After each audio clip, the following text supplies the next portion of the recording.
Օմանը դարձավ Իրան, Միացյալ Նահանգներ անուղղակի բանակցությունների հարթակը։ Պարզվում է, այդ բանակցություններից արդեն գոհ են կողմերը։ Պաշտոնական Թեհրանը դրանք որակել է օգտակար ու կառուցողական։ Երկրները պայմանավորվել են սկսել աշխատանքը միջուկային համաձայնագրի ուրվագծերի շուրջ։ Վաշինգտոնի ներկայացուցիչը նախագահ Թրամփի բանագնաց Սթիվ Ուիթքոֆը ձևակերպել է, թե կողմերը շատ լավ առաջընթաց են գրանցել։ Երկկողմ հարաբերություններում փաստորեն նոր իրողություններ են։ Չենք կարող միանշանակ ասել, որ լավատես ենք, չափից դուրս հոռետես լինելու պատճառ նույնպես չկա։ Այս բանակցությունները սակայն սկսվեցին լիովին այլ հռետորաբանությամբ։ Թրամփը սպառնում էր, թե եթե Թեհրանը ընդառաջ չգնա, դիվանագիտական հաջողություններ չլինեն, ապա ռազմական բախում կլինի։ Իրանն էլ իր հերթին կարծես հետքայլի տեղ չէր թողնում։ Միջուկային նոր ծրագրի շուրջ ծավալվող այս երկխոսությունը սակայն փոխել է խաղի կանոնները։ Իրանագետն ասում է, կարելի է ենթադրել, որ լարվածությունը թուլանում է։ Նոր ծրագիրը գաղտնազերծված չէ, բայց այն կարծես ձեռնտու է կողմերին։ Մի քանի ձևաչափով է հավանաբար այդ համաձայնագրի շուրջ բանակցություններ ընթանում, մեկը տեխնիկական, որը բաղադրիչ ձևավորելու համար, որը կվերահսկի Իրանի խաղաղ միջուկային ծրագիրը, ինչին նաև Իրանը դեմ չի, որովհետև հայտարարում է, որ այդ ծրագիրը խաղաղ նպատակներ ունեն։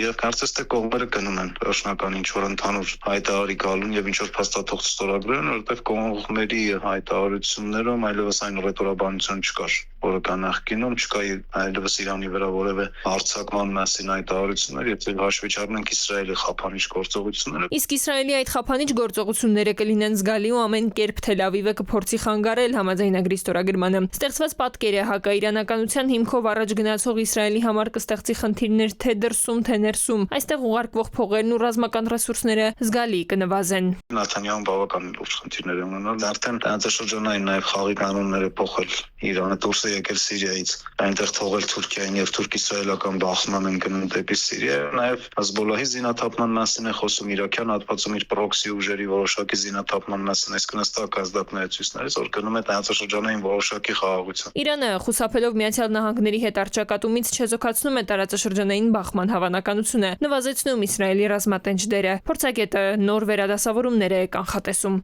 Տիգրան Ուրգենյան, ժամը լրատվական։